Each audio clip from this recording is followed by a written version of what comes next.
Give us any chance, we'll take it. Read us any rule, we'll break it. We're gonna make our dreams come true. Welcome to Night After Night, a podcast about 8 seasons in a row. I'm Lisa Fernandes, and I am Chris Jayawardena. Hello. We're about to review Lenny's Crush, directed by Carl Gottlieb and written by Judy Pioli. It's from season 4 of Laverne and Shirley. I bet you got some facts about Judy and Carl, don't you, Chris? I do. So Judy Pioli, the one who seems to continue fighting for the Lavernes ship.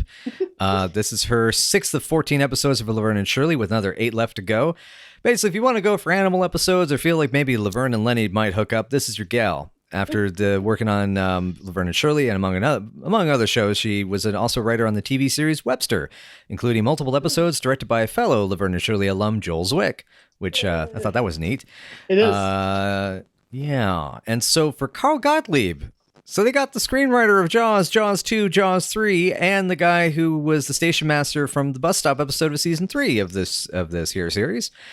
Yeah. Very super unexpected, to be honest, but this is actually his first real directing gig. He had done a short film prior to this. He would do a little bit more TV and do his first feature. Do you want to guess what his first feature was? I don't know. I have a feeling it was something B level, because if you go from there to Jaws, it's got to be interesting. So what was it? He did Caveman. Caveman, the Ringo Starr movie? Yes, that one. Oh, wow. I wonder if that's how Dennis Quaid ended up on Jaws 3. Oh my God, you're right. That's possible. Oh man. Yeah. Oh my God, that's funny. I had no idea that's where he started. Oh, that's and interesting. He would also later go on to put his comedic talents to use in Amazon Women on the Moon and do a little cameo roles here and there. So in Amazon Women on the Moon, he did the Pet House video sketch, which is one of my favorites. Where the guy gets the videotape and it keeps escalating and yes, I remember that. I need to rewatch that. I was just rewatching the Kentucky Fried Movie recently. Oh, that's so good too. Yeah, it's on Prime right now, so I was watching that. Oh man, okay. Excellent. Yeah. But yeah, so that's our factoids for Carl and Judy. But yeah, so they put together here Lenny's Crush. Now you've been wanting to get me to this episode for a while. So I have. And here's what it's about. A pre-shot stay at the ballpark rally at the girls' apartment results in a cranky Shirley and Squiggy getting lucky, leaving Lenny without a place to sleep for the night. Frustrated by his lack of luck with the ladies, Lenny turns to Laverne for advice, and she tells him that if he woos a girl he has something in common with, he'll find the right one for him. Realizing that he's always had a lot in common with Laverne causes his long-term attraction to her to blossom into full-on love, and Laverne reacts to his passionate overtures with full-blown panic, as she's not sure if she's attracted to him at all. Unable to stop the train before he professes his love to her, Laverne goes to the ballpark with Lenny as her date, then flirts with the guy and breaks Lenny's heart and nearly his ribs. Can they mend their relationship? And how does she really, honestly, truly feel about him? What do you think of this one? I know you had mixed feelings when we first watched it. What do you think about this one? So the second viewing, I felt better about it. At the very least, I was able to figure out what my issues were. And figuring out what my issues were helped me separate what I liked and what I didn't. There are some things that are adorable. There's some things that are very cute. This one's a hard one for me just because I relate to it too much from Lenny's side. Yeah. It's because by the time this episode goes up, I'm not gonna name names, but I can more openly talk about how I as of the current time, I have had affections for a certain person for 16 years. Yeah. And it's been an unrequited relationship. It's had a couple of near misses where things almost kind of got into something more. And it was a very, very good friendship. And it was a very, I would call it a romantic friendship. Uh-huh. And so seeing Lenny go through this was really, I feel like a jerk saying, it was very triggering, not because because to me it kind of was, it was it brought up a lot of weird conflicted feelings. Like that talk they have at the end, I can't remember anymore how many times I had that similar discussion where it'd be I'd feel miserable, but anyway. And so seeing that happen with these characters was kind of heartbreaking. But it's the frustration I also have with the episode though is it feels like the territory they're covering, they've already kind of done. Yeah. especially the way they resolve it at the end. Yeah. And it doesn't quite, I guess, because it's interesting. As we're recording this episode now, the following week from today is when Good Time Girls is going to go up. Yeah. And there we complained that Hector was being kind of coddled a bit too much, even though like clearly this was a dangerous, like unsafe, friendship to maintain. Yeah. And here it feels like, the lesson's finally in the right place. Yeah. But it also at the same time, after so much of the character development, it almost feels regressive. Yeah. So that's kind of that's my general overview. I really like this episode, but I will say one thing about it. It is awful. If this was an attempt at ship sinking, it's not good ship sinking. They're really, really bad at trying to sink it. Because you think about the avenues they try to use to say it. The only thing that's really standing between them and stopping things from going one step further is that she's allegedly not attracted to Lenny at all. This is the way she feels about it. But she cannot stand seeing him with any other women. So, and then when you look at the way she touches him, especially in later seasons, it becomes harder and harder to buy that she's not into him. Mm-hmm. And then you think about all the little facets they try to use to explain why this doesn't work and why this will never work. Like, they even admit on screen Shirley's story about nipping in the bud was dumb. Shirley gave up her dream guy. Mm-hmm. She was a fool, and she says it directly. And then they could have just kind of like ended it with them being friends and ended it with the animal, vegetable, and mineral thing at the end of the show and Laverne being happy for Lenny. But instead, she looks like she's going to throw up when she sees him with this other woman. I don't know if she's good enough for him. And if she knew, and if she was happy that she wouldn't have to deal with him or his advances ever again, she would not react that way. So, like, I feel almost like they were like, oh, this is getting too strongly built, and this is become too much of a thread in the show, and this isn't something that we want to keep striking on. Maybe we should try to nip it in the bud. But someone didn't have the heart to do it. Penny was always pro them being together. Michael has said that it was possible they could have been endgame if they got another season and he'd come back. So, in the end, it works on several levels. There's a lot of good stuff in it. There's a lot of really great performances. I mean, whenever you put the two of them together in a scene, the two of them burn the walls down. Mm-hmm. It's just amazing. It's off the entire proverbial chain. But when they try to do what they do, it really doesn't ultimately make sense. And it doesn't work for Laverne in the end when you see where her character ends up. It kind of regresses everything that they've been through, and there has definitely been a change in their relationship. Even though here, this is even a step up. This is a step up from where they were in season 1, where Squiggy was Lenny's only friend. She was repulsed by him. She wouldn't spend time with him. He was disgusting. Now she loves him as a friend. And that is a step up the ladder. Yep. So. And that's, because, there's my note. Let me look up my note. It's further into the episode. Because I felt like the issue that they're not covering is that it's a compatibility thing. Yeah. And about how one can't always tell when or why they like or love somebody. Because that's the interesting thing is they do try to simplify the message by saying, well, if you got something in common and, you get along and etc. And they do say, you feel that he feels that way for her and she doesn't. Yeah. And it's like, she clearly likes him though. Like you even see the way her face, the reaction. I don't know if that's just Penny, kind of went for the wrong emotion on the take when, it's like they turn into this simplistic sandbox romance isn't real. Yeah. And that the boy was going to get his heart broken because he's a lovesick fool. Yeah. And that's fools fall in love. Fools always, get their hearts broken because, that's being unrealistic, quote unquote. Yeah. And as you're saying, it's like there's they're not making good convincing arguments, except for the fact that, you know, Laverne has a type, which is, you know, bullies, basically. Yeah. The thing is that it's not always bullies. She's gonna be involved with a couple of wonderful guys later in canon. Those relationships don't last, sadly. She also has that great relationship with Norman, which is healthy, and not with a bully. Though, you know, we can say what we want about cops, you know, yeah. But it's a Gary Marshall TV show cop. There's a difference. Yeah, true. There you go.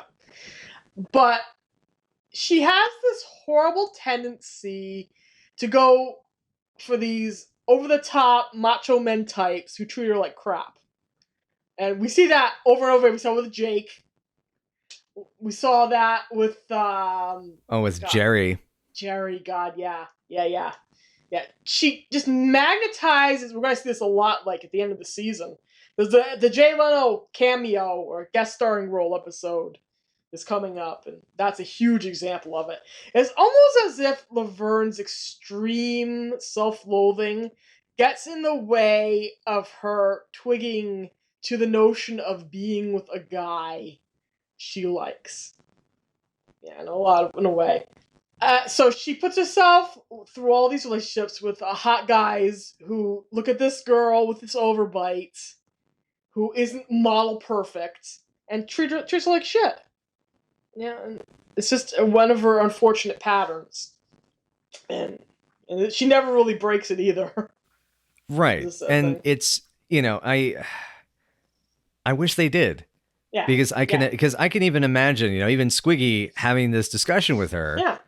You know, and it's like, yeah, but he's, you know, he's a better guy than most of the other fellas that you actually hang out with. Now, mind you, if those scenes were included, it basically would be, if they don't get together at the end of the episode, I think people would have thrown a fit, you know? Yeah.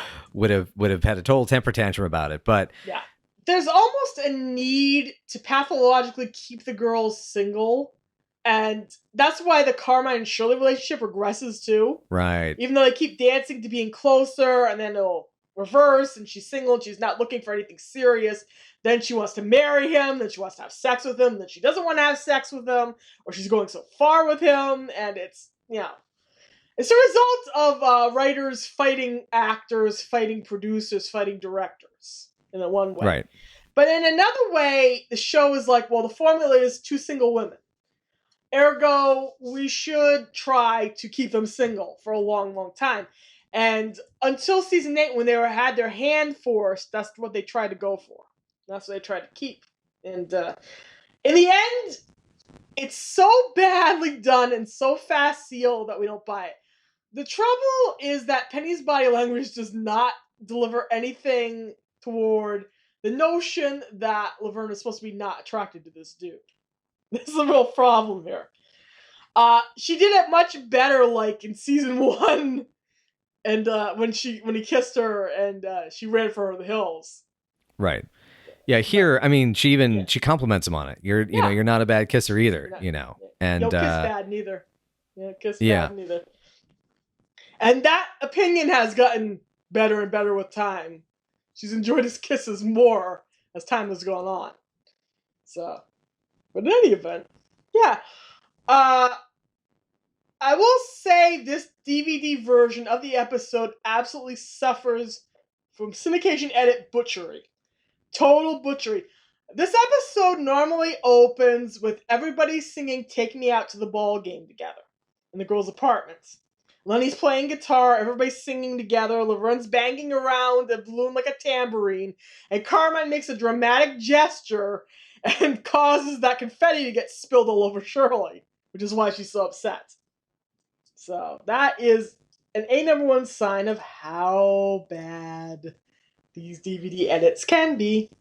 It is indeed, and it's unfortunate because, I mean, it kind of makes Shirley look like even more of a, you know, fussy kid. Yeah. You know, which I get that's the angle they're going for, but it makes it worse. It makes it less, like, you know, sympathetic. Yeah. With the way that they cut it that way, where it's like, Happy New Year, and then suddenly she gets tantrumy. Yeah. Because it makes no sense how the confetti get on her. Nobody knows. Mm-hmm. If you're watching the show for the first time via that DVD set, you would not know. Mm-hmm. But, it takes watching it on Logo. Even Logo keeps that intact. I think Oh, it's definitely man. going to be intact on MeTV. But yeah. This is the second time Squiggy has gone out with Francine. Yes, the Beehive Girl. Yeah, Yes. Beehive Girl that we saw for the first time in Date with Eraserhead. We're going to see her one more time, believe it or not, in the California episodes. She went all the way to LA to go out with him one more time. So that's the closest Squiggy ever comes to having a steady girlfriend. Which is really interesting. Steady enough that he casually says, "Yeah, keep drinking, it'll make it easier." That is so not as bad as the boys' slogan, which wins them a trip on the Moose Jaw Express in season 5. All my women drink shots, it dulls the pain. I know. Yeah, it's that bad. Oh, God. I did like the pet name, though, Pumpkin Puss. That was interesting. Puss. Yeah. I'm just thinking, yeah, you know what? Actually, no, I'm not going to say that. But yeah, I just had a mental image come to mind. I'm never going to ask. You tell me later. You tell me later, dear. You tell me later. Later. I mentioned that I cry. Yeah. The little bits of Karma and Shirley get here are cute too. Like him saying she's beautiful when she's cranky. I may be beautiful, but I'm not cranky. That's sweet. Yep. It's cute. It's that's right. I have nothing negative to say about Carmine this episode. Yeah. He's the lesser of all evils. He's just sitting there, enjoying everything. My big question about this opening scene is simple. Why the heck is Frank there? That's a really good question. He does not need to be in that scene at all. And he's just standing there, just like hanging out, enjoying the baseball. It's a shot stay at the park. It's company run. He does not work for Shots. I don't know how the heck he's even involved in this. Unless he's just trying to help them make decorations. But that's never expressed, so. Questions we'll never know the answers to. Never know the answers to, unless we ask somebody. Well, I have been working on a time machine. Yeah, we can go back in time and save the show. It'd be a relief. It's like I'm going to use this time machine for something really important. You're going to go back and kill Hitler? No. You're going to stop slavery from being invented? No. And what are you going to do? I'm going to save Laverne and Shirley. Your tone is perfect. Perfect. Just dramatic, and I can picture the Bruce Campbell eyebrow in the stance. He said it.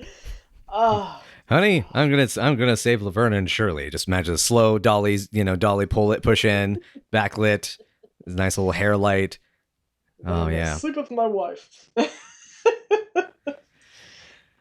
Then after Squiggy basically tells Lane to buzz off so we can go get laid upstairs, we got a really sweet scene. This really is a really sweet scene. Where the two of them just have this like easy, simple rapport. And she's just like, Is it a Michael Rappaport? Sorry. I'm sorry. No. So the Godzilla movie they mentioned, by the way, is obviously not canon. Godzilla eating Tokyo. Yeah, Godzilla's. Yeah, it is not. It does not. Yeah, we're gonna get back to the Godzilla thing at the end. We're gonna get back to that. Yeah. But yeah, no. Yeah, he and also Godzilla does not eat cities. He eats nuclear power plants and nuclear submarines. To power himself, because he is partially created by nuclear power. I do know that much. Also, if you ever look on a map how big Yokohama is and embellishing it up, that is actually admittedly a very hilarious mental image. Yes, it is. It really is. And Laverne is so into it too, and she wasn't into it back in season 2, but now she's like, yeah, Yokohama. Belching up Yokohama. There was a single dry eye in that house. So do you think Godzilla is a more romantic monster? It depends on the film. Most of the time, no. They've really have tried to keep him as a villain for too many movies. He has never had a romantic interest. The closest time he's ever had a bit of a romance, honestly, was Michael Dougherty's use of him and Mothra in King of the Monsters in 2019. Yeah. I was going to mention, the simultaneous chair sit. That's adorable. Yes, that's my note. Oh my God, the sink sit. Yeah. Is my note in all caps. Yes. I just love everything about this scene, the way they talk about the things that they are interested in, and how he thinks no girl would ever be interested in that. She's like, well, I'm interested in those things. No wonder he goes, aha. No wonder he has that light bulb moment. Even though you have to believe this story, you have to believe that he is not in love with her before this, which is horsepucky. If you're not attracted to a person and you're not in love with them and you don't want to be with them, you do not propose marriage to them when you think they're in trouble. You know what I mean? You don't take them to the debutante ball. You don't root for them constantly as wife guy on the sidelines. Yep. You know, or like a wife guy on the sidelines, I should say. Yep. So the whole entire central conceit of the way they promote this episode just doesn't work in a lot of ways, because you have to think, well, he never thought of her. She says, he's always liked me a little. He's always liked me a little. I wouldn't call any of that a little. When he's like so obviously pinpoint focused on her every time he walks into a room. Mm-hmm. Every time he speaks to her, every time, Shirley really doesn't exist for him in a lot of ways. Very occasionally he will make out with Shirley. Right. But most of the time... If the opportunity arises, or the writers just want to change things up a bit, or the director decided to, do something different, I don't know. Yeah. Which always never works. It just feels like unreal to me. It just doesn't work, Yeah. It even doesn't work from a character perspective thing, because he's such a dope that he does seem very, even in his early season 1 days, it felt like, no, he's kind of very one-track minded, and if there's two girls, there is one that he's going to take the focus of. That's kind of it. Yeah, and plus, we definitely see that the idea of Shirley and Lenny happening really ticks off Squiggy. The look on his face when he thinks that they've had sex is hilarious. Mm-hmm. I hope you had a good time. I could never get her clothes off. He's just so mad and so disappointed. Because, like we've said before, at some point, probably in junior high school, the boys divvied those girls up. And they've never let go of those lines they drew ever since that day. Mm-hmm. Okay, so we get through the whole speech of leave the condiments alone, which is adorable. And more hand-holding, more unnecessary hand-holding. And she just takes his hand in both of hers, and the way she does that is very sweet. And it gets through to him, but in the wrong way, and then he tries to kiss her, and she just brushes it off in a sweet way, because he always does that. You don't kiss bad neither. Mm-hmm.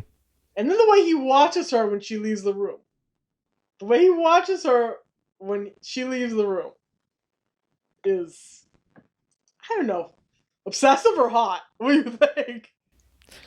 No, it's good. It's good. Yeah. It's definitely, he's,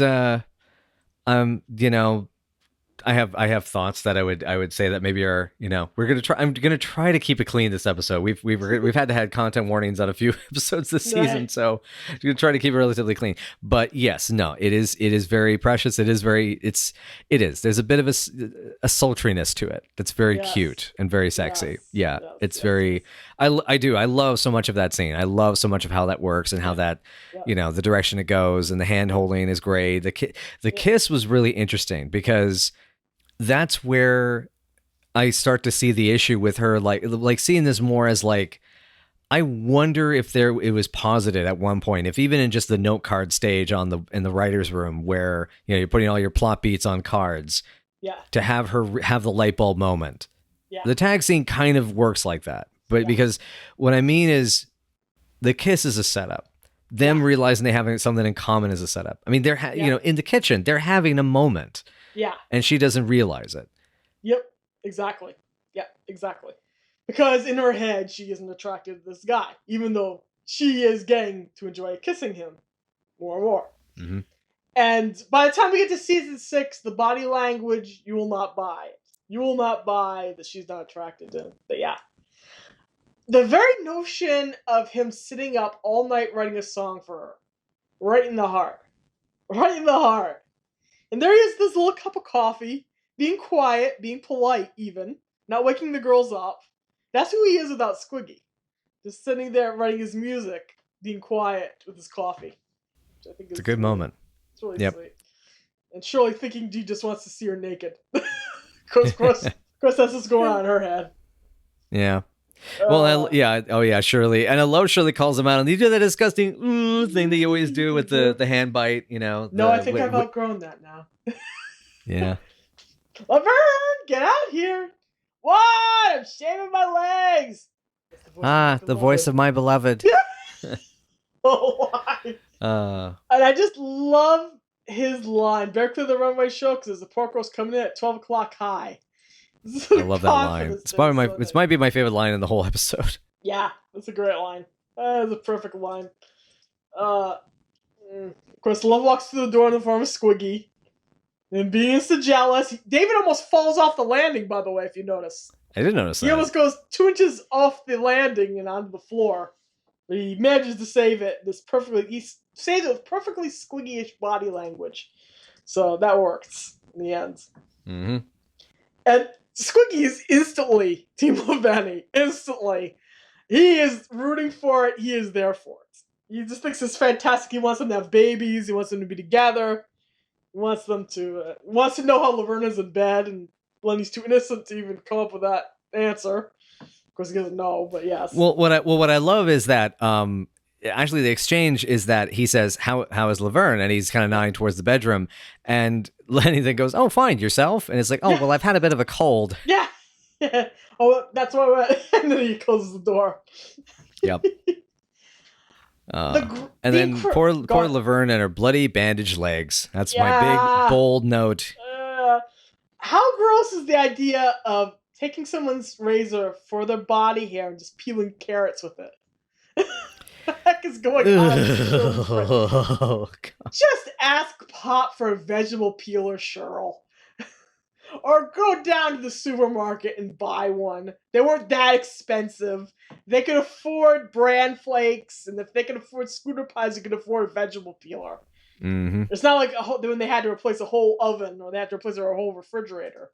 So then they get into it and having to discuss it, and did you ever make this sound, the kissy noises, and I love Laverne's response to that. Yeah. It's a quiet, gentle little kiss that they kind of give the babies boom boom. Which gave me Adventure Time flashbacks.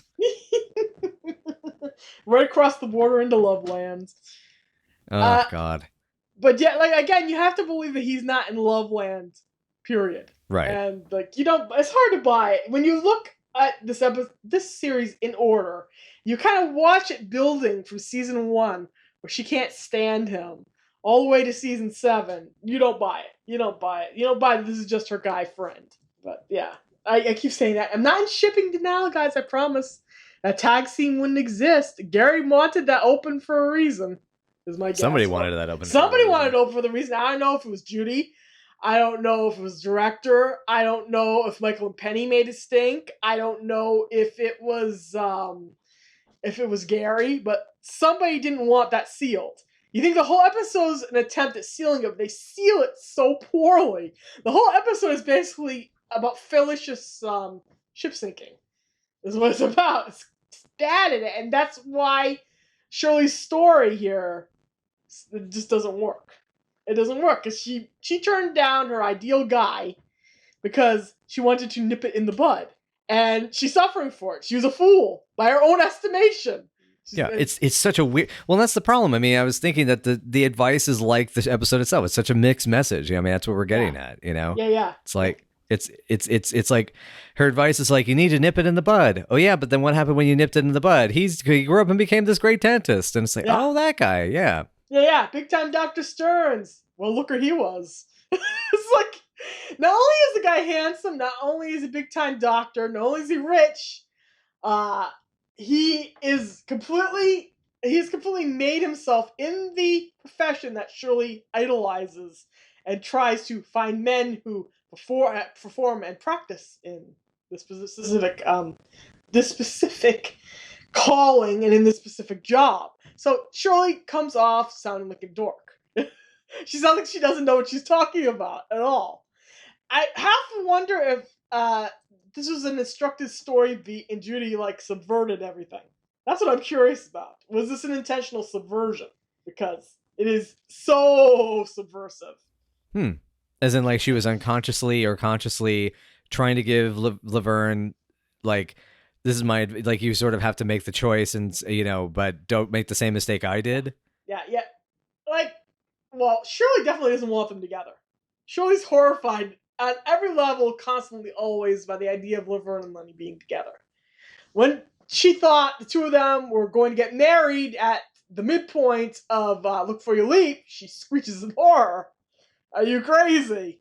I wonder how much of it is really just Shirley pushing from the other end and saying, no, Laverne, don't do this. I mean, look at him. So, in the end, But she's trying to convince Laverne by being practical, but her story is terrible. If we're talking about, like, in canon. But outer canon, the writing and the way it was directed ultimately is interestingly wishy-washy. The show wants to say something affirmative about how you shouldn't hurt your friend's feelings, and if you're not attracted to someone, be honest. But, again, this is what we end with. We end with her not being happy that he's with another girl. So, yeah. They could have just as easily had her be happy and Shirley make fun of the girl's outfits. And then Laverne going, oh, really? Are you trying to lead Lenny on? What are you talking about, you crazy? You could have just easily gone in that direction, and you don't. You do not. Instead, she looks nauseated. She does not want him to be with another girl.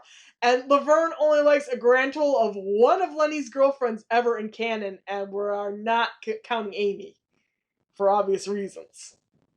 But she only approves of one of them. The rest of them she hates. I think that says it all. So I don't know what they were trying to do, but it was something. It's interesting. Yeah, I don't know. It's also kind of this, I almost wonder if what they were trying to shoot for is this is the guy that she's known since childhood. Yeah. She doesn't want to be with him because the relationship doesn't work that way to her. We're not that kind of friends is a phrase I've heard used in sometimes that context. And yet she also has high hopes for what she dreams for him, same way that Shirley dreams for her.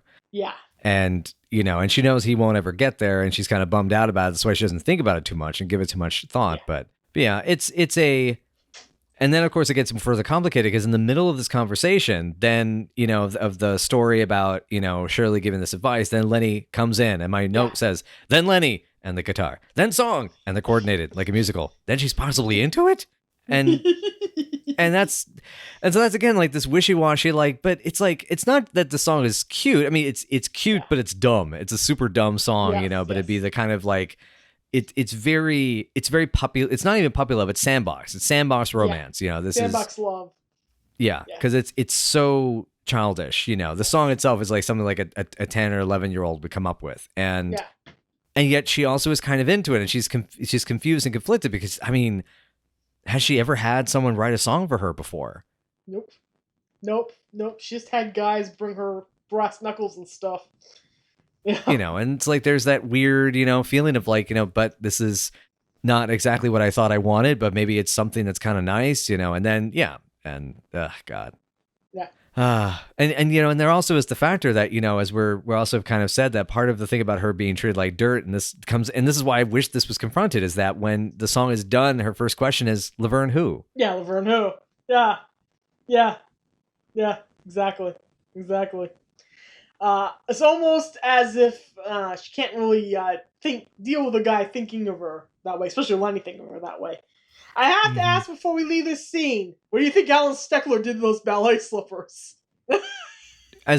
So as much as we want to say it would be something really dirty, like NSP's Objects of Desire dirty. Oh God.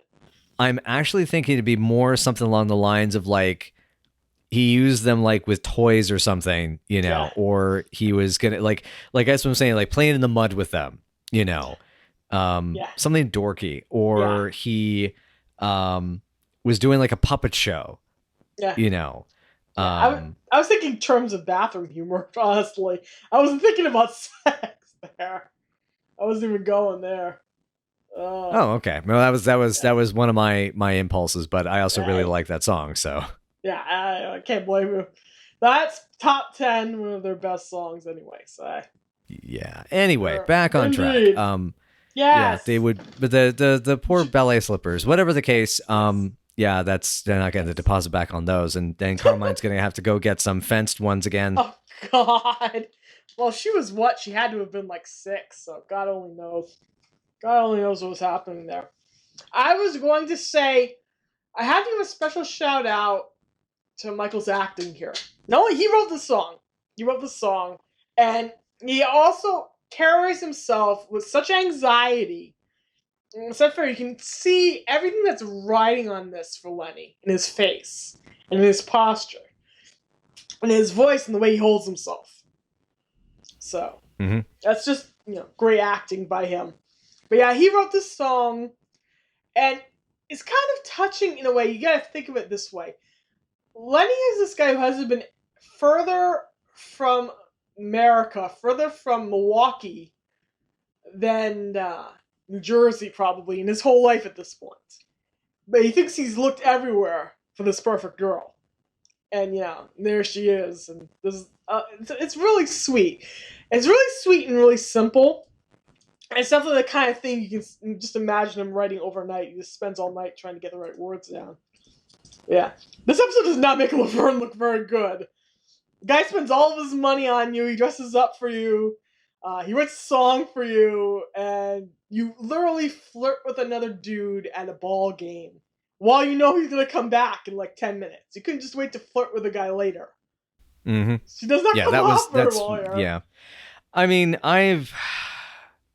with the gal the person in question from before I was mentioning, some things kind of happen. I had that experience too. Oh, I hate that. I hate people. People do that. Yeah, it was obliviousness, but it's just it was like it, because that's the whole thing. Yeah. It's like, oh, but we're not going out. We're not a thing, you know. And so it's impulse, it's reflex, it's whatever. You can't help these things, and so, but yeah. So I've seen it. But no, it's definitely. It's not cool friend behavior either, because it's like, because that's the other problem is like when you're going to something with a friend, it's also kind of rude to like, not just like set up something with another person, but also like really get involved and like, it's just kind of, it kind of makes it, I guess what I mean is like, if when I'm like going out with my best bro Phil, like if we go to the movies, and some chick starts talking him up a bit, and he's getting into it and he's like setting up a date or something, I'm happy for him, but also at the same time, it's like, Hey, dude, I understand that this gal is like, probably whispering, horrendously naughty things into your ear right now, but could you maybe put the pause button on for just a second? That actually, thankfully, has not happened. I'm just making an analogy, but that's not happened. No. Exactly. Because that's it's why not thoughtful. That's why he's my best bro. There you go. And by the way, speaking of the ball game scene, stock footage. So much stock footage, and it's so old. It's not even from the 70s. That has to have been at least from the 60s. So those we're cars almost are in the correct era. Almost. We're almost in the correct era. I wanted to note Lenny's jacket matches Laverne's sweater. It's very cute. And it matches her corsage, which is freaking adorable. It's a humongous corsage, but it's very cute. Is. Oh, it's adorable. And she doesn't throw it away in the end. She keeps that corsage. Oh, jeez. That's right. Yeah, she's fiddling with it in the scene afterwards, right? Yeah. It's in the house. She takes it off, but she puts it on the counter next to her, and she doesn't seem to throw it out. So it's likely that she kept it. So I guess we'll have to keep. Sorry, go ahead. Well, I was just gonna say, keep our eye on the bedroom walls next time we see the bedroom set. Yeah, we should. Maybe it'll be in the drawers. You never know. It's worth knowing that Squiggy is wearing a Pirates hat here. The Braves are playing Pirates. David Lander is a huge Pittsburgh Pirates fan. He was a scout for them at one point. That's his big passion in life, the Pittsburgh Pirates. So he's a big baseball guy. Nice. That was neat and worth noting. Very nice. Yeah, enter Rusty. I call him in my notes one of Laverne's typical douchebag types. Wow, that's what I had down in my notes. Yeah. Rusty Grogan. God, yeah. Rusty Grogan, whom we never find out how that date goes. We never see him again. So this is yet another guy that she's kind of thrown herself out for, and it goes nowhere. Because she's been fooled by a couple of nice pecs and some biceps for 2 seconds. Yeah. Yeah, he you commented before we started recording, he looks like the was it Rusty Jones, I think? Yes, Rusty Jones, the mascot. That's going to twig the memories of several of our older viewers. Rusty Jones was a mascot for, I think, was it Anti-Rust? It's a rust protection for cars way back in the olden days. Yep. Yep. And he looks exactly like him, which is funny. The other thing he also reminds me of is the protagonist in one of the Lakeview Cabin Collection games, which I find terribly amusing. If you've ever played basically those are like slasher movie, horror movie games, but they're all like pixel art. So it's like imagine like a 16-bit game with like chunky pixels, and you're trying to escape stuff. And so he's the protagonist in one of them. But yeah, especially when you mentioned muscles, I thought, oh right, you can get the character to take his shirt off, and so I was like, oh yeah, I was thinking of that. Yeah, Rusty here, by the way, is played by Thomas Brunel. He was an actor in basically kind of like walk-ons from like a spot, in Logan's Run TV show, an episode of Dallas. He even interestingly worked on an episode of George Burns' Comedy Hour, which Carl Gottlieb also worked on later. His last notable on-camera performance was in Rob Reiner's Misery as a news anchor. So that's another interesting Marshall Reiner connection. Then the last note to have about that, which is kind of interesting about this guy, is he ended up working started in the early 90s as a part of an ADR loop group, which means that you basically you do like additional voices for like a movie production. So like if there's someone talking in the chatter somewhere and like a crowd scene, or if someone needs to like say something off camera and they don't have an actor face, but they just need somebody to say like, and I was like, oh, we went over there, or or it's like it's kind of like those times you can hear Dean Lerner and Garth Marenghi doing the background voices in crowd scenes in Dark Place. So that was what he kind of did for most of the rest of his career. But the funny thing is, he ended up working on films like Raising Cain as one of them. So I found that very interesting. Cool. That this guy ended up being a voice in a Brian De Palma movie, which similarly also dealt with very conflicting relationships. That is a very, very interesting movie. For those who have not seen it yet, it is very interesting. Trust me on that. That's all I'm going to say. Yeah, it's something I recommend for some. You might want to look up the Wikipedia article first. Don't maybe perhaps go in 100% blind. Yeah, that, exactly. Yeah, I love the movie, but yeah, it's some people might be a little upset by it. Yes, exactly. Very, very, very, very exactly. So Lenny tries to stand up for his best girl, gets his butt beaten. Laverne's the one who drives Rusty off, but still wants to see him, even though he has punched her friend. Mm-hmm. This is probably the worst moral possible. This part of the episode has the absolute worst possible moral. Because she's seen what kind of jerk this dude is. He's hurt Lenny, and Lenny is her friend. She loves him as a friend. She may not be in love with him, she may not be sexually attracted to him, she may not want to marry him, but he's still her close friend, and she's still willing to go out with this guy even though he punched her close friend. If the guy had held off and sucked Shirley, would she be willing to go out with him? Yeah. That's a good question. Yeah, exactly.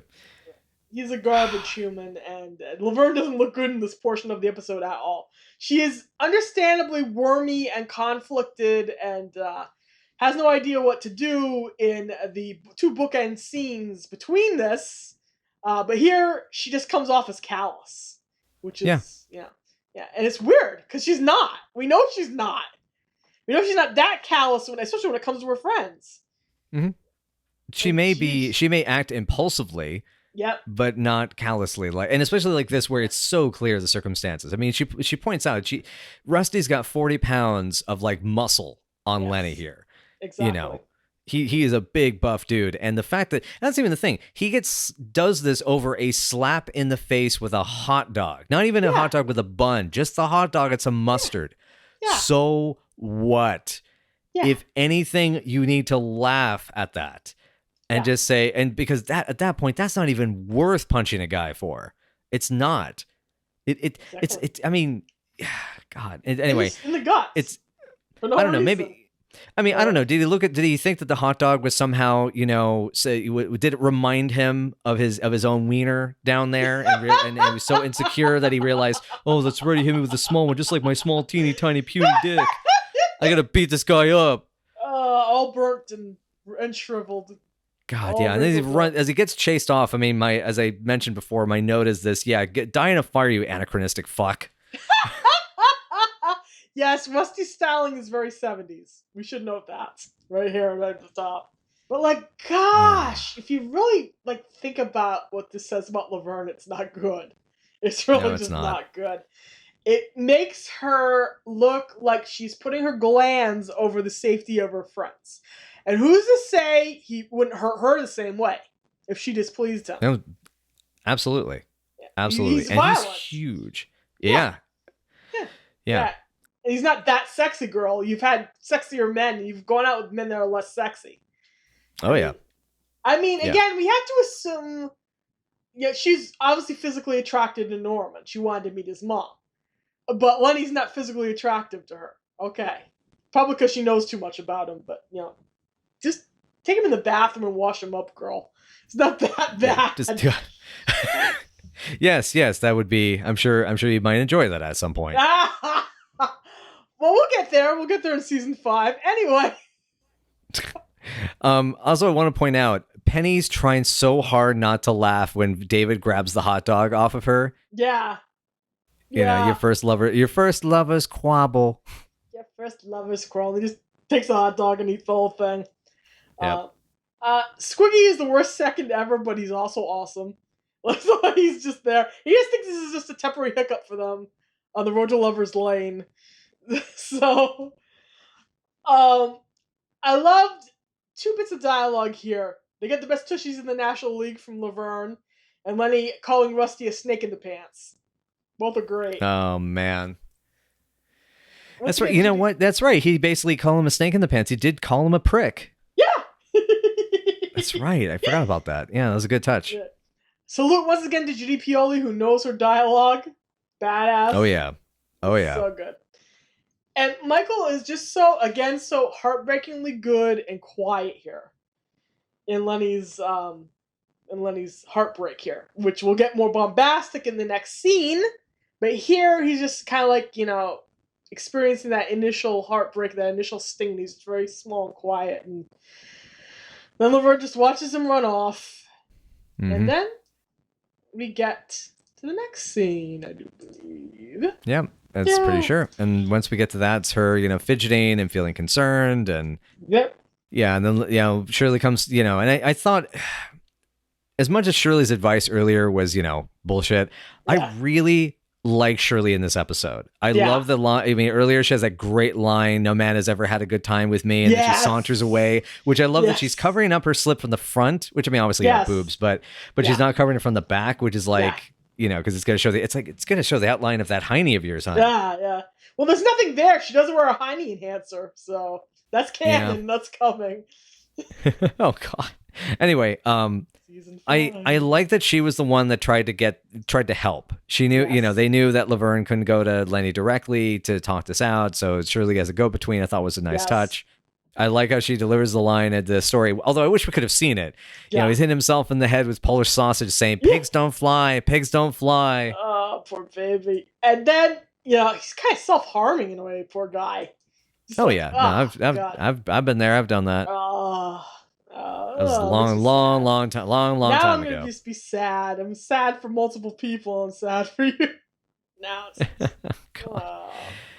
I don't want to think about that. There is. Okay, so I have on the. Laverne talks about, it's like Lenny hates me. Everybody hates me.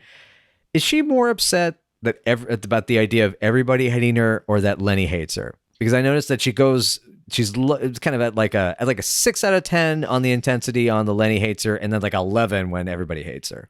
I think it's a combination of things. She doesn't want him to be upset with her at all. She doesn't want him to stop speaking to her. She doesn't want him out of her life. The idea that everybody thinks she's a horrible person, though, continues to be a powerful factor in Laverne's life. I mean, if you look at previous episodes, it's important to her that people like her, which causes her to do various things that she ought not do. Basically. Yeah. It just seems to, exactly. There's all these impulsive actions to do that. I wonder how much it really says also about, because we're going to come to a moment when Lenny gets to his confrontation with her. I wonder how much it says about Laverne that she wants everybody to like her. She wants people to like her. And that's also part of the reason I think she's a bit of the class clown, is that she feels very frustrated and insecure. And when she screws up, like in night school, she's trying to make the class laugh. Yes. And then she's going out with these bullies who sometimes have tempers and often are very fussy and very demanding. Yes. And what it says about her relationship with Frank. Yeah. Because Frank was probably a lot stricter when she was coming up. Yep. And Yep. And willing to belt her. Yeah.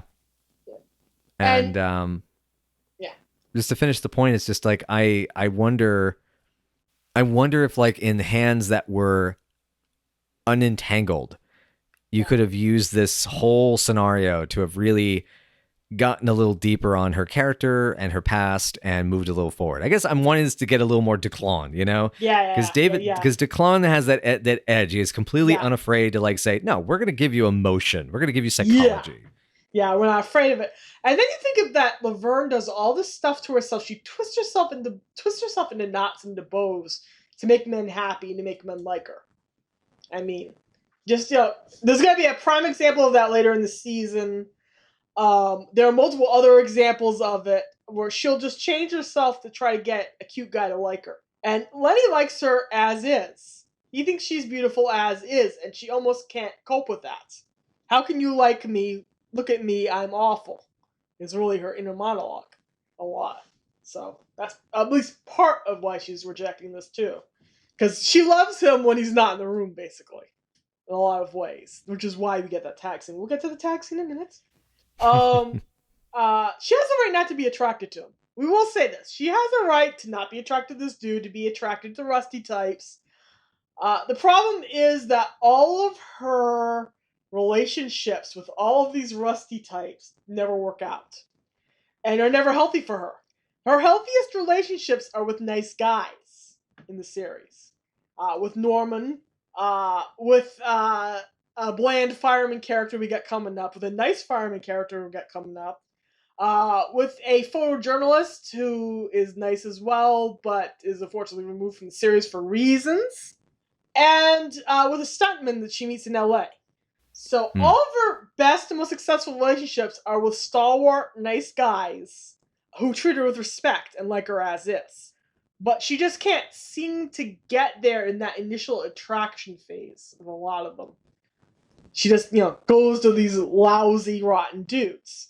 Because they're handsome and they're strong. It's like her kissing all those sailors. Yeah. Right. You know, it's interesting. Shirley gives her so much flack for the types of relationships that she does have, which are intense and intimate, you know, overtly so with people that she's not emotionally connected to. Yeah. But Laverne herself is kind of picky in a different way. Yeah. Exactly. She has this kind of Charles Atlas muscular athlete dude stuck in the back of her head, which she should be attracted to. And the trouble is that some of the guys she goes out with do not fit that mold. Norman doesn't fit that mold. You know, the photographer guy that she almost settles down with doesn't fit that mold. Even a couple of fireman guys don't fit that mold. So, in the end, it's not that she's just attracted to these dudes who are unhealthy for her. It's that on top of that, the nice guys she's attracted to, whom she attempts at nice lives with, it doesn't work out either. Mm-hmm. And sometimes it's due to her, sometimes it's due to them. Most of the time it's due to casting situations and backstage friction. But we'll get there anyway. Yeah. But they have this confrontation scene. You spell mustard wrong. Too many O's, huh? Yeah. So Lenny's real reading. I also do find it interesting that she did at one point consider just telling him through the dumbwaiter. Yeah. It's a little impersonal, isn't it? Yeah, a little impersonal. Oops. Yeah. And then Squiggy would hear. Yeah. And it's one of those sad things of how you see how their chemistry, especially physically, is so good with these two. Yeah. When he, you know, shut up, sit down, listen to me, and he kind of tosses her on the couch and then sits on her butt. Yeah. I mean, it's one cheek's on her butt and the other is on her thighs. Like, okay, but he sits on her butt. Yeah. It's very cute. It's very, very cute. It's adorable. And then, you know, you lied to me, you hurt my feelings, you got me punched out, you got mustard on my best jacket. Is that it? Yeah, that's basically it. Yeah. As aggressive as he is in this scene, at this moment, I should say, because it's going to escalate. There is going to be a moment that I have a note here that tells me about why I have issues with this episode. But, he's the kind of guy that tries to work out what's bothering him and get it over with, clear the air, and move on. Yeah. Yeah. Because immediately he just wants to go back to trying to get in a relationship with her. Okay, be my girlfriend. It can't be that, Len. Okay, then be my wife. Which is the second proposal. Second canonical proposal. Bing. And it's direct and simple, and there's something extremely tender about it. It's the way he says it.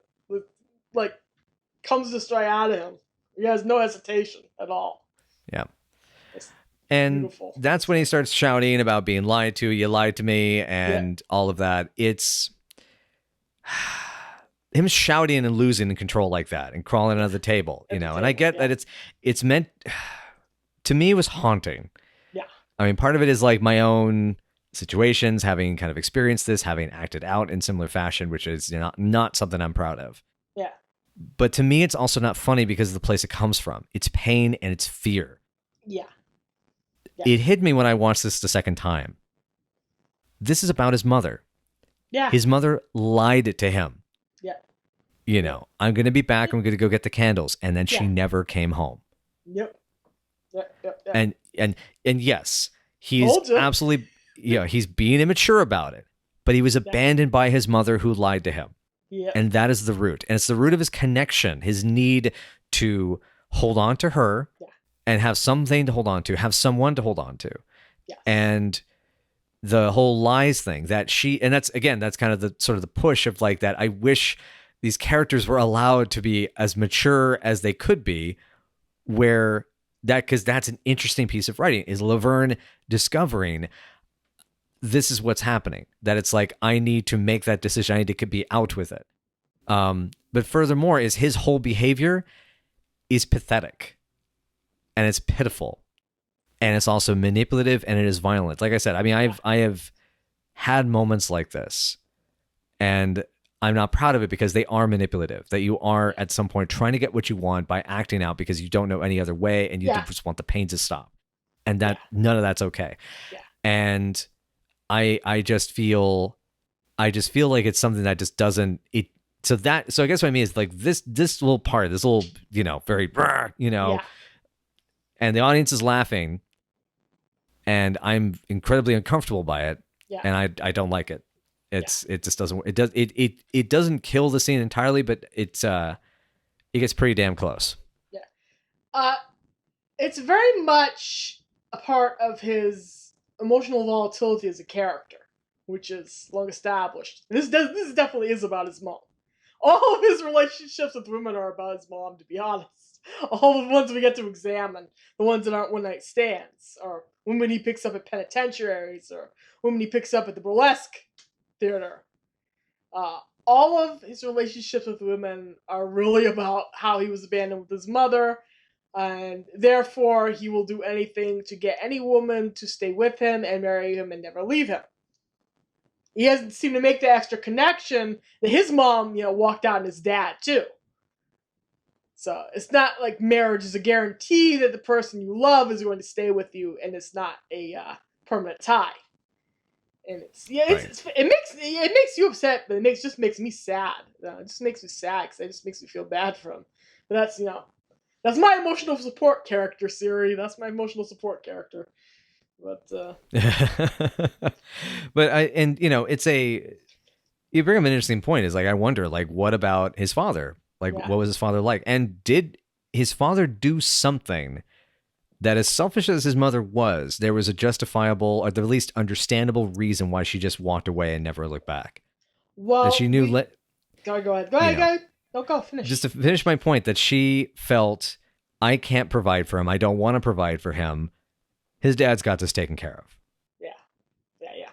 Well, Lenny does have that line when the first time he proposes to Laverne. I promise I'll practically never hit you or nothing. So that's a big red flag. Which means possibly his parents hit one another. His mother definitely physically abused him. That's canon. This is a cemetery. So it's possible that his mother didn't want to deal with that. It's possible that his mother, was just mentally unstable. It's possible that his mother didn't want to deal with having a family. As he says in the future, my mother was meant to be a welder. He has that line in season 6. Season 7, correcting myself, season 7, moving in season 7. The only thing we really learn about Lenny's dad is that he worked at a fish cannery, and he smelled like fish all the time because of that. The family was so poor that they were on government assistance. He was getting his lunch money from the teacher. That's the only thing we really learn about his dad in the future. That happens in testing. That's in season 5. Yeah. Yeah. That's whose dad was, as much as we get to hear in this episode, and in canon in general. And you could kind of see all of it combining in him. All these feelings and all these emotions, because he's very frantic. As Michael said, the boys are busy dumb. They're busy dumb, and that makes sense. It really makes sense a lot. Busy frantic, busy a lot of things. So it's like, yeah. He's working his butt off to try to get someone he likes to stay with him because he doesn't want to go through what we went through before. Again. Right. In a way. So he's trying to avoid it. And yet Laverne knows exactly how to handle him when he's like that. You'll notice. He crawls underneath her coffee table. She just picks up a coffee table. She's apparently seen him do this before. He's done this at least once before in front of her. She knows exactly what to do. She's not shocked by it or anything. And and she has to explain that she's not attracted to him, even though he's attracted to her. Which, I don't know if anybody buys that, but she explains that. The simultaneous rocking happens, which is adorable. I was wondering if you were going to catch that. Yeah, she's got her nervous wiggle shimmy that she gets when she's kind of anxious, and then he matches it, and they get on the same page. It's like a little dance together. Yeah, it's so cute. And she finally says that she loves him, even though it's as a friend, which is a huge freaking step. That is a huge step. Like I said before, you go from these two characters where he's just attracted to her, maybe he wants to get a little something off of her. He's known her all of his life. And she's known him all of her life. And she looks at him and just sees this gross teenage boy that she knew back in ye olden days. And she just doesn't want to be around him. To here, where she loves him. You could not say that season 1 Laverne loved Lenny. And here she loves him. It's a good sign. It is a sign of progress. It is progress. The thing it reminds me, when I come back to Laverne and Lenny and their this kind of will they won't they sort of relationship, it still keeps reminding me of Futurama, the whole Fry and Leela thing, because we've talked about this, or at least skirted around it a bit. Yes, we talked about that directly. I think during Look Before You Leap. I think it was during. I think so. Yes. Yeah, and it's a part of the comparison. This is why I feel like because they clearly aren't intending this, especially, because they've been given this setup now. Yeah. That this is now Endgame. Because Futurama understood that all those little pieces along the way were the breadcrumbs. That's why when they knew that they were going to get canceled by Fox, they made The Devil's Hands or Idle Playthings, as their final episode for Fox. And it's perfectly open-ended. Yeah. Because you pretty much figure another couple of weeks, another couple of months down the road, they're probably going to start dating until we end up finding out, what ends up actually happening. We had the opportunity, but we didn't know that at the time. Exactly. And, they had, what is it? Parasites Lost. They had one of the Brain episodes.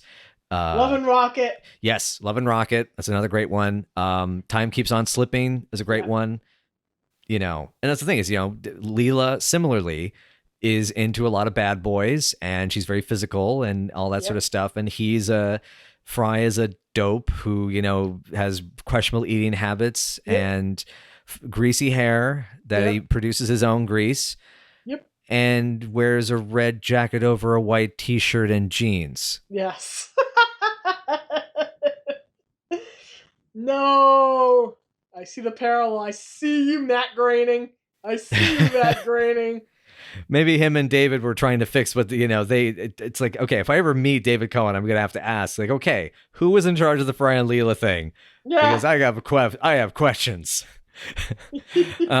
But it's like and I know I'm a broken record at this point talking about this, but there's a certain point where I look at these situations in this show, and it frustrates me when I see them take these paths that are like, you got something here. Yeah. As a writer, to be honest, when I look at this is the cowardly choice. Yeah. Because it's just going for just rote. As a writer and as a filmmaker, and I hate using that term because I use it too much to puff my own self up, but it still hurts. Yeah. Like it just doesn't. No, like it needs to be. So it needs it needs to go further. Same thing. I have the problems with the Shirley and Carmine stuff. It has problems with the Shirley needs to go be a doctor thing. Yeah. This is why I'm reminded why I hate sitcoms. Yeah. I just generally do not. And it's, again, as I said, it's super weird that by nature I hate sitcoms, and especially very stereotypical sitcoms, when I've watched a ton of them. Yeah, there you go. It's just the pressing of the reset button. It's the pressing of the reset button. It's like there's absolutely no reason for this episode to exist if they weren't trying to say something with it. You know what I mean? Absolutely. Because if anybody's been watching this show from the very, very beginning, and believe me, the whole audience had been watching this show from the very beginning. It started out, season 1, the audience grew and grew and grew, and now it's a #1 show in America. So many people are sitting here watching. They've watched these characters develop. They've watched Lenny and Laverne go from that first kiss that she didn't want to the reluctant kiss in High Neighbor Book 2, to the proposal, Look for Your Leap, and the popcorn buttering and Honeymoon Hotel, to the debutante ball, to a visit to the cemetery, and step by step by step, the relationship changes. Step by step by step, it grows. Even here, this is a growth moment, in spite of the fact that she's turning him down. Yeah. Well, I mean, the prank joke that he plays on her at the end, yes, which I love how at first you think, oh, he's being a moron, and you realize he's playing a joke on her. He was completely aware the whole time of what he was doing. Yeah, exactly. Exactly. I mean, that is growth. That is change. And that's good. That almost, sweets the deal. But yeah, like by this point of the episode, this whole Nothing Wrong with Two Friends Going to the Movies, which was like, ow, thanks for that reminder. Yeah, I mean, when I first watched this, I mean, you remember I was a mess after it was bad, and it brought up a lot of stuff. And then to add insult onto injury, Godzilla on Monster Island. I was waiting to get to this part. It's not in Toho Scope. It was not out until 1972. And I just finally fucking realized, and I can't believe it took me so long to figure this out, but some of the retitling make it confusing. They're talking about the wrong movie. Yep. They're talking about Godzilla vs. Gigan, which was not out until 1972. Oops. Which also has no Minya, has no monster cameo, and okay, yeah, Ghidorah is in it. But they even get his name wrong. How dare they? It's like fucking insult to injury. Come on, Judy Fioli. Get with the program. Yeah, I'm more disappointed in Michael and David for not catching this in rehearsals. Yeah. I'm actually wondering which one I know Michael's a Harryhausen fan, and he's spoken about that on Twitter, and being into creature features and stuff like that. So I don't know which one of them is a Godzilla fan, or if either of them are, or it's just they had to have been because this ended up first coming up in one of their scripts. So one of them decided this is a good character detail. So and considering how picky they were about their characters to the point of, once again, drop kicking strips into the rafters, setting them on fire in disgust. They let these little things get through the cracks.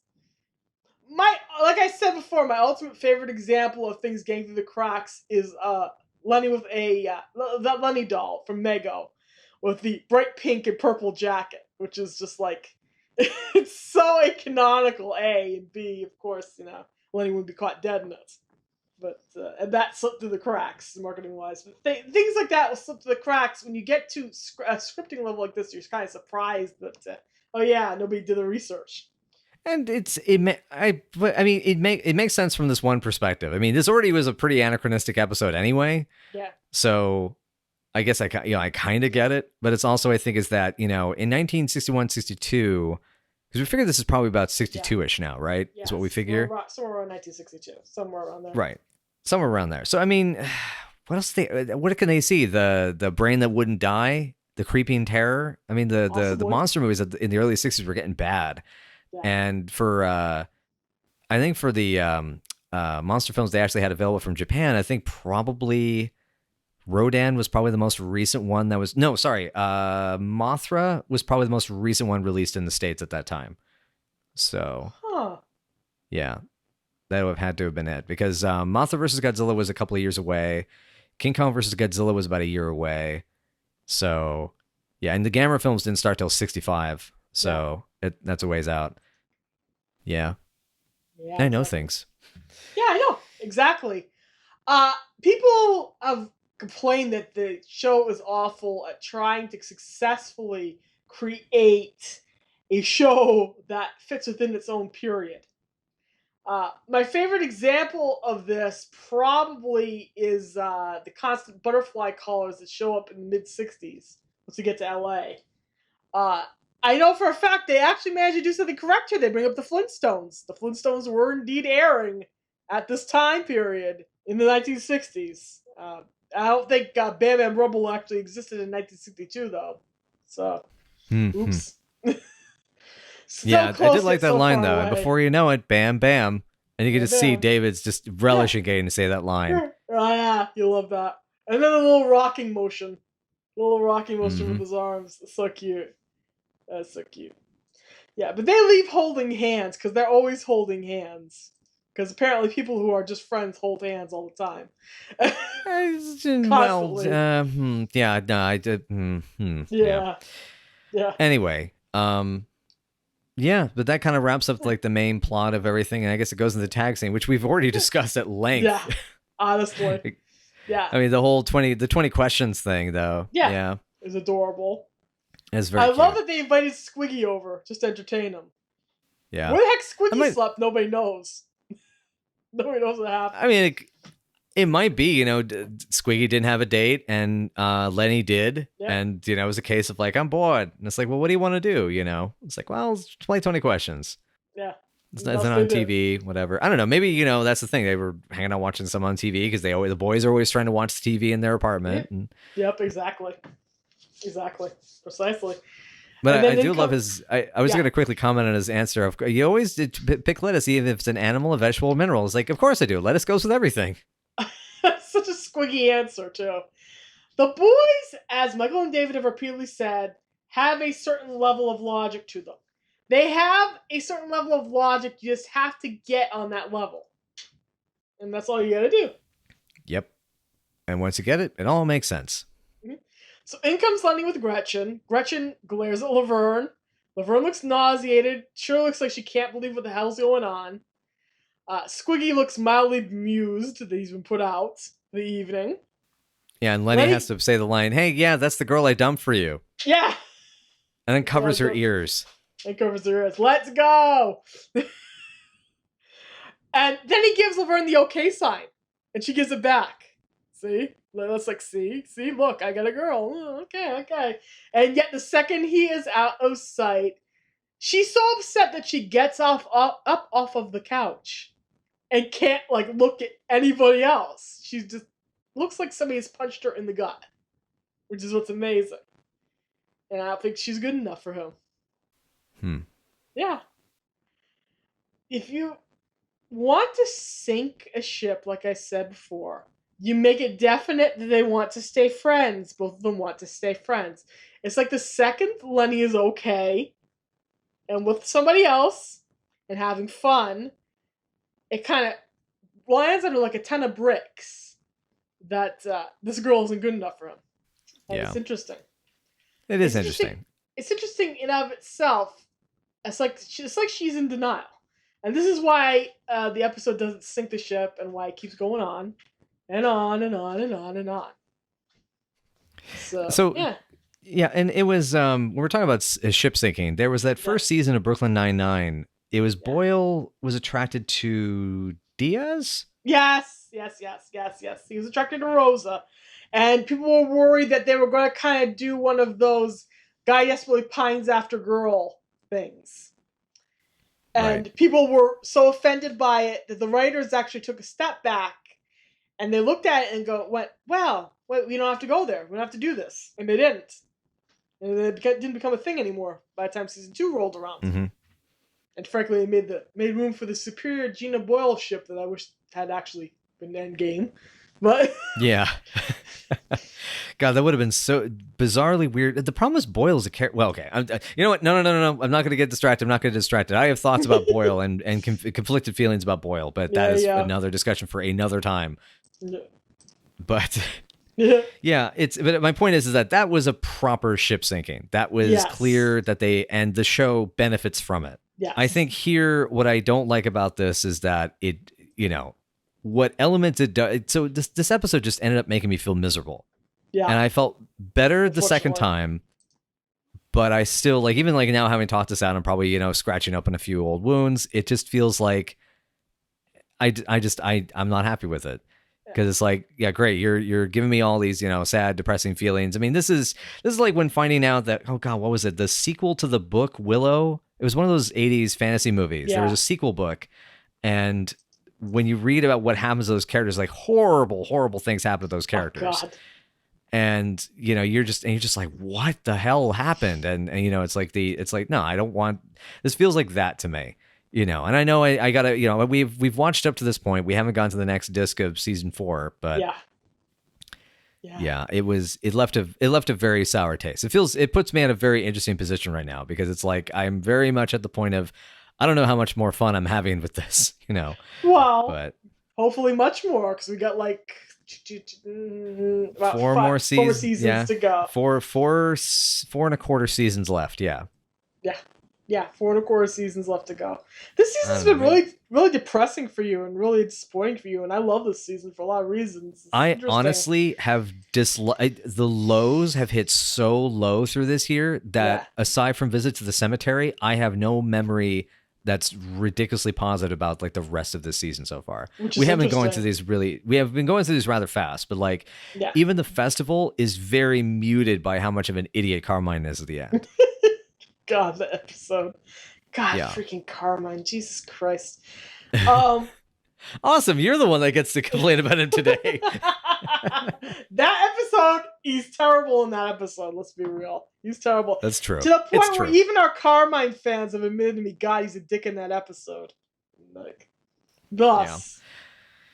Dinner for Four is very good, I think. Talent show episodes are good. Okay, talent show's good. Talent show's, well, Oh, Come On, boys You are kind of Bums assholes. cute. So, yeah, no. Moving In episode was cute. So yeah, it's not too bad, maybe. The dog episode's good. The dog episode's cute too. Yes. Dog's life is very good. Dog's life's cute. Chorus line's very good. Yes. Chorus line's good, and I'm scrolling up through my notes, all 119 pages of them. Oh, Laverne and Shirley move in. Yeah, that was a bit, that was a bit rote. That almost felt like a season 1 episode, rather fittingly. Yeah, in a way. Really that kind of fits too, as you see what it pointed out. Yeah. Yeah, but it's like, it's been, yeah. Anyway. Yeah. So I guess we have to rank. So I want you to go first, because I was going to get a final question out of you. Do you really think this is that ship sinking period? Do you think that that's what they were trying to do? Because if they were trying to do it, why leave the door open? That was going to be my last question. That was going to be my very, very last question before we rank them. I don't think to be honest, when it comes to these types of shows, and when I hear people talk about when they write this kind of product, basically, this is a bit of a tangent, but I remember the story of Purvis and Wade. Now, Purvis and Wade are the two guys that write the James Bond movies. They've been working on them since, I want to say, Living Daylights or License to Kill. So they've been working on them for over 30 years. And they had a statement when Quantum of Solace was being produced, which was kind of a big deal, because that was when they were actually Casino Royale changed everything. Yeah. their first public statement about it was, well, we got all the cliches in, so I think we're going to be having another script ready to go in about 3 months. And it's one of the most cynically bold, moments, and rather accurately, yeah. Aside from the first 15 minutes, that movie is complete by the numbers James Bond. Yeah. It's it's a weak movie in my opinion, which is sad because I love Mark Foster as director. Yeah. When you write this kind of material, and when that mindset sort of takes over, which ostensibly that's what they kind of did with a show like Laverne and Shirley, is they treated it as, we're going to do a good show. Yeah. But there's a formula to what we do. I don't, because you're saying were they trying to sink the ship? That's is my understanding. That's the question. Yeah. I think they weren't thinking that far ahead. Yeah. I think what they were saying was they needed a lesson episode. Yeah. Somebody posited the idea of guy gets a crush. Yeah. Judy probably said, well, what about Lenny? I'm just positing that. That's my main belief about this, is probably less of there being that much thought, because they were writing these things fast. They were working on this show constantly. And as we found with some of our friends in the fandom that have been showing some of the early scripts and early drafts, they were writing these sometimes months in advance, and they were pretty much being left practically untouched, just kind of punched up a bit maybe for time or for rehearsals. That meant that essentially, the show airs, and while one season's airing, in the middle of airing, they're writing episodes to get shooting in another couple of months. I mean, they only were, so they were doing it so fast and so regularly. Yeah. I don't think they were thinking about it. That's my feeling, but the only other possibility, and I'll just make this the one last addition, is Judy had a version of this where they start dating at the end and somebody cried, and I don't know who, but somebody cried foul. Yeah. That's the only other idea that I have. Well, all I can tell you is that Penny was always pro the notion of the boys being the girls' boyfriends. And Michael's never said anything against it. So if anybody crushed it, I would have to guess it might have been Gary, but I don't know for sure. I do not know for sure. But I can absolutely imagine that in this version of it, they end up together in the first draft or in a second draft. And then so he put the kibosh on it. Because there is a version of Debutante Ball, a pre-shooting version, where Laverne calls Lenny a cutie. That's right. And talks, that's right. And says repeatedly that he looks cute in his top hat and his tails. And that is clearly building towards something. Mm-hmm. That is so building toward something. So... And that is, once again, another Judy written script. So, and the thing is, I think your theory about Gary makes the most sense, because when you consider what Gans and, Lowell Gans and Mark Rothman, who were kind of the main producers on this show, and kind of probably running the show a lot behind the scenes while Gary's overseeing all these different projects. Yeah. You look at the scripts they wrote in the 80s, those guys were romantics. Yeah. Yeah. I mean, you look at Vibes, you look at Spies Like Us, you look at Splash especially. Yeah. You even look at Gans's later work, like Multiplicity and Where the Heart Is, and Robots. I mean, those are all, even Robots is a love story. It just isn't the typical love story you think it is. Yeah. So, there's, I think that's probably the case. But anyway, that's my theory. That's my thought. Yeah, but Gary is also romantic. Gary was a huge romantic. If you look at all of his work, if you really think about it, I mean, I have the one caveat to that. Yeah. The one caveat to that is that when you're managing a ton of shows, you basically, if you're having to manage a bunch of different things, and you put them in little pocket slots, basically. Yeah. This one, Happy Days is this slot, Laverne and Shirley is this slot. Yeah. Yeah. It has to be X thing, and it can't grow too much. It might have been how it went. Might have been. Perhaps. We say perhaps. Big old perhaps. But in any event, they do not seal the door. They could have sealed the door. They could have so easily sealed the door. And they did not. Happy people do not look like they're going to throw up when they see a guy who is their quote-unquote close friend out with another woman. So True. That's a pretty... She looks like she's going to hurl. Yeah. And it's not just that she... Because there was actually one thing I was going to mention about that, because the thought came to mind, was whether... It was also partly that she felt rejected because he had gotten, because we don't know how much time has passed. It could be a week, it could be a couple of days. Yeah. Yeah. Yeah, exactly. We don't hear how much time has passed, but we can resume at least a couple of weeks, at least. We do not know how long though. Yeah, So oh yeah, should I rank first or should you? I'm gonna say you go ahead. I Uh, talked also quite a bit. I like this one way more than you. The performances are so good. The writing's so good. Um, Even with all the BS stuff, I really don't like Laverne in the middle stretch of this episode, but I like her in the bookends. I'm gonna rank this about an 8. This is an 8 for me because of how well everything works in the episode and how much emotion the actors bring out of it. Michael, this is one of Michael's better performances on the show. He is good. Mm-hmm. He is gangbuster from start to the finish of this episode. It's like one of his better performances. Penny does a great job too. Everybody really does a good job with what they're given. Yeah, that's my take. Where's yours? I'm trying to figure out if I should be nice or not. Do what you want. It's a free country. I will be, because it's not even just about being nice. I guess what I mean is like, which do I go glass half full, glass half empty? Because Yeah. because you're right. There's a lot of things I do really enjoy about it. I also Yeah. appreciate that, for instance, it's a less absurd comedy episode, Yeah. which if it had been, and some of the problem I also have with it not doing, taking some of the avenues it could have taken, even just to discuss the issue. Yeah.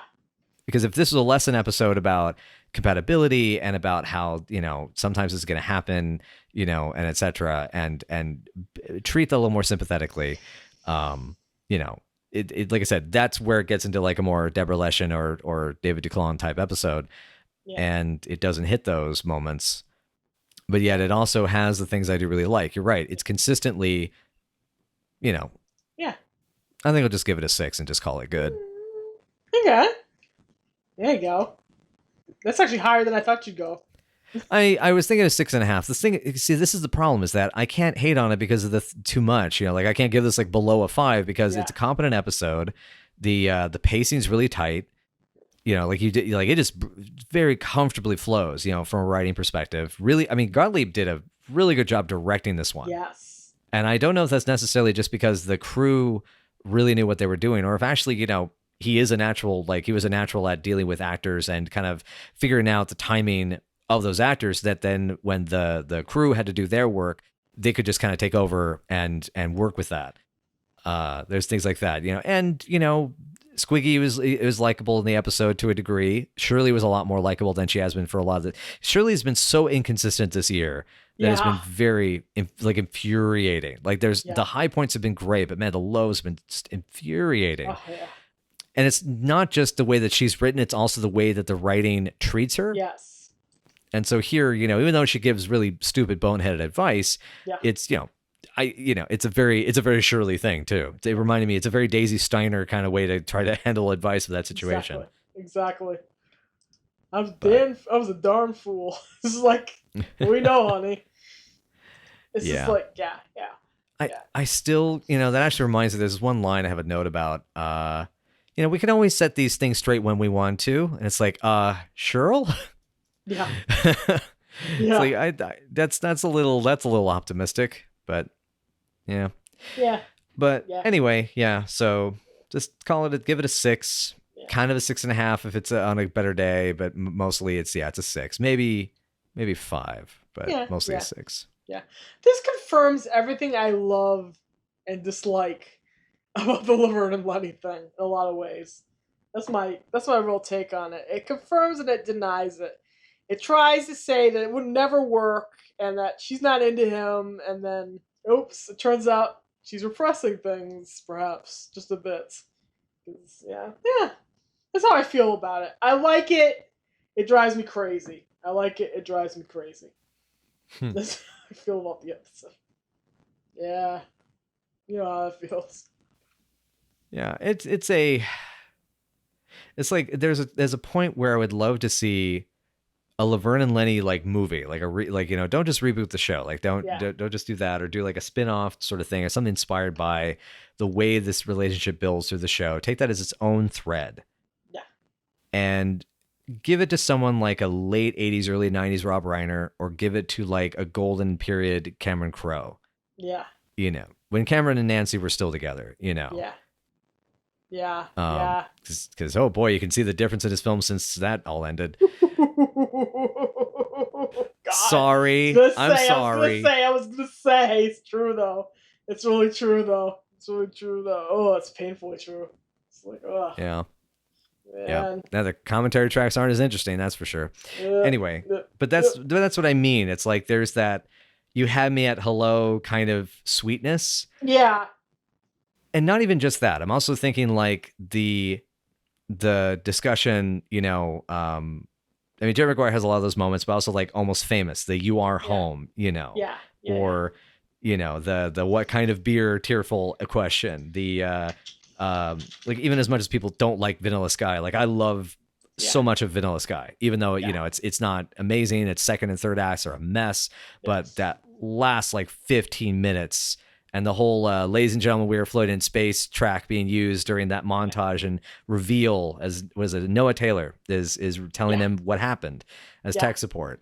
It's such an amazing ending. It's like and when I look at an episode like this, it's like it could have gotten there, and it doesn't, and it feels like a slap in the face. And again, insult. I swear to God, I took a whole fucking point away from the Godzilla Monster Island thing.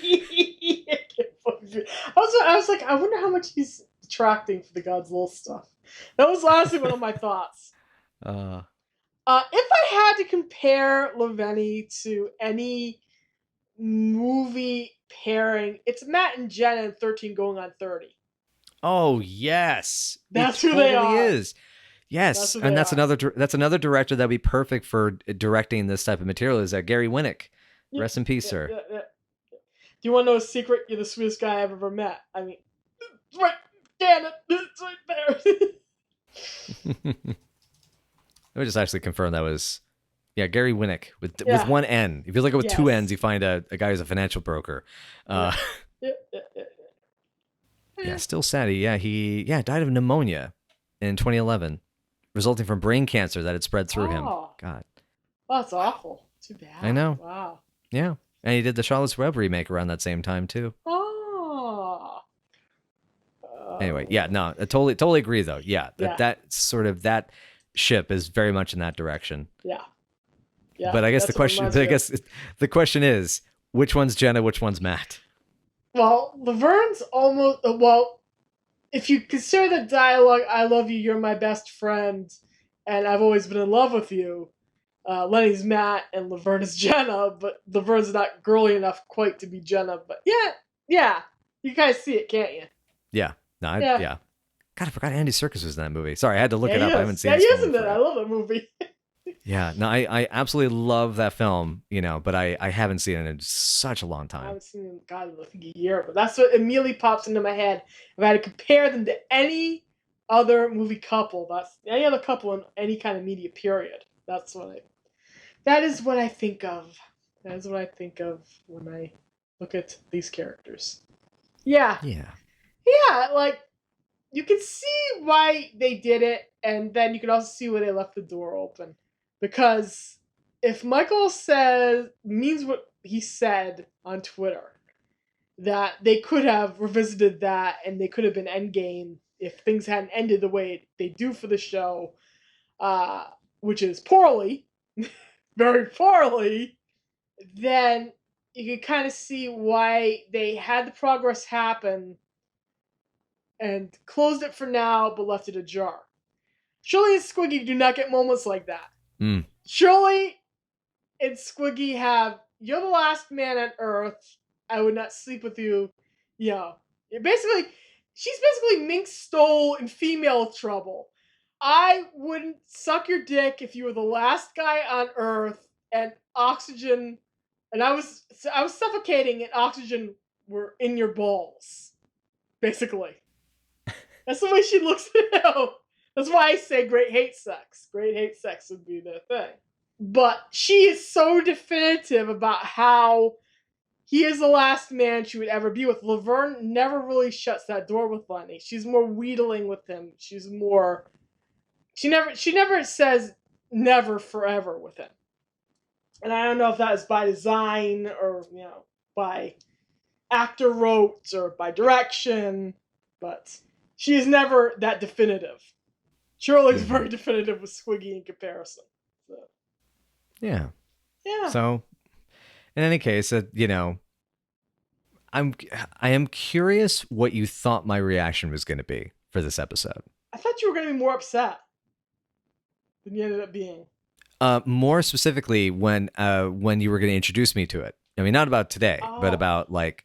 Oh, I was kind of waiting to kind of soften the blow in a way, because not only did I know what you've been through, in case you're wondering, Chris and I are dating. So, in case everybody wanted to know that one. Yeah. We will be dating by the time this comes out. Yeah. Well, no, I mean, we're together. We haven't physically, we have not been in our same physical proximity because reasons. Yes, but because of COVID and other things. Yeah. And money. Yeah.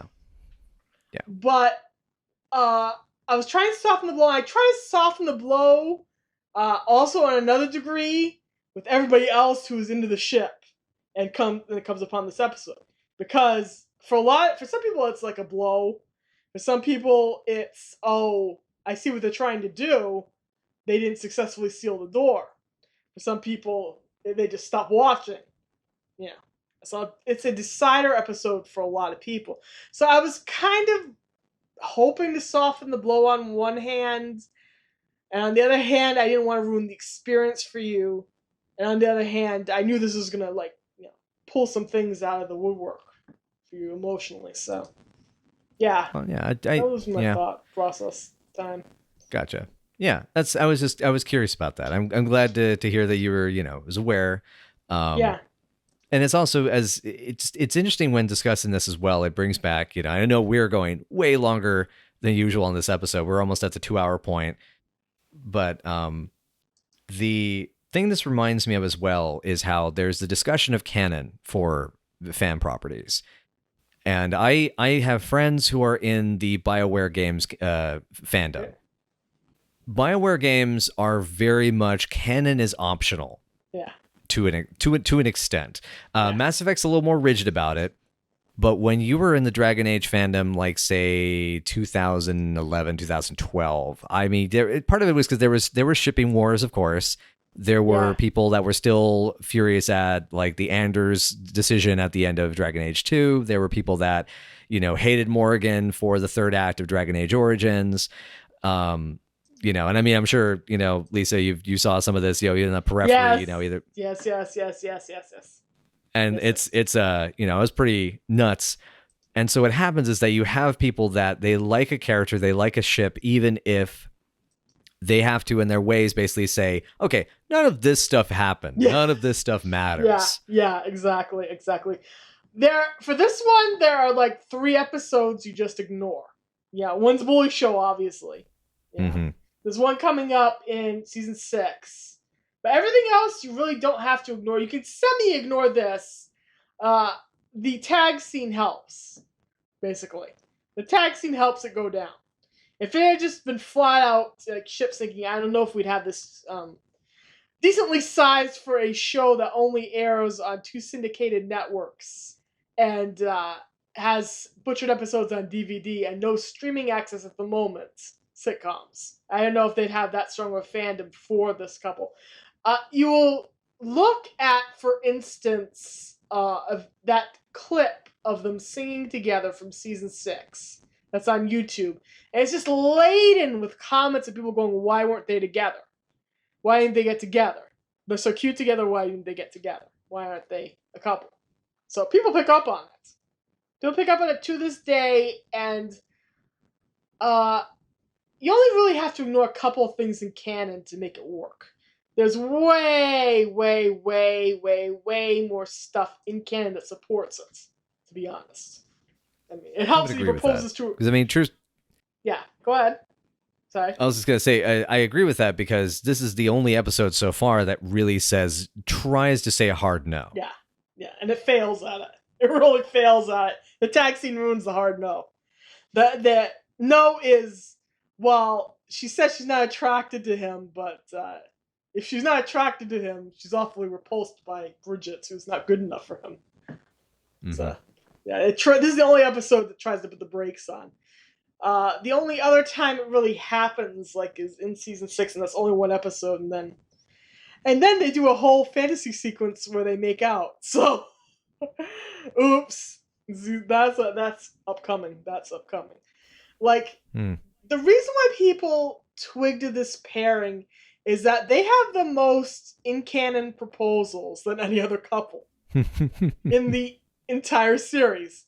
3 times out of fantasy context, 5 times within a fantasy context. Squiggy asks Shirley to marry him twice, and both times she's horrified and repulsed, and it doesn't get any further than the very notion of it happening. Carmine asks Shirley to marry him exactly once, and that's in response to her doing it first. Frank asks Edna to marry him once, and that's it.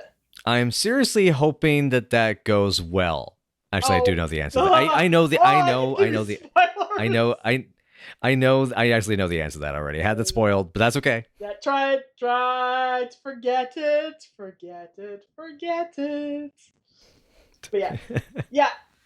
If they didn't want to go in this direction, they could have stopped the train in season 2 with Look Before You Leap. They could have just stopped it there, and he's just her friend, proposing marriage to her to protect her. They could have stopped it there. Instead, he becomes the person she turns to whenever Shirley's upset with her. Whenever she can't talk to Shirley or there's something wrong with Shirley, she turns to Lenny. Yeah. And if they didn't want that to happen, they kind of screwed up. Yeah. So I guess the lesson of the day is this. If you're going to sink a ship, make sure to use the best, most bona fide, high-quality torpedoes. Otherwise, you're just going to make a bit of a dent in the hull. God, all I can think of is that Spinal Tap lyric from Big Bottom now. It involves pink torpedoes, kids. That's all I'm going to say. All right. Cool. All right. Excellent. So thanks, everybody, for joining us for Night After Night. And if you would like to know more, please follow us on Twitter at Night After Night PC, or find us at Night After Night Pod on Facebook, Tumblr, WordPress, Patreon, and YouTube, and other possible social medias that have come up in the time between this episode being recorded and the time that it's going up. And I think that's kind of the main place to get in touch with us. And hopefully you folks there are enjoying yourselves and have humored us through this 1 hour plus conversation. But on the next, it's going to be 2 hours long, y'all. But on the next conversation that may go very, very long, what will we be covering there, honey? The girls accidentally set their bed on fire with a waffle maker, which draws a handsome fireman to the apartment. The two of them immediately start fighting over his attention. This is called The Fire Show. Wow, man! I remember the last time I set my bed on fire with a waffle iron. That was it went pretty good. I went out for drinks with the fireman. He was a nice guy, but we just didn't connect. He had this thing about putting out fires. I just had a thing for making them start, and just it was never gonna work.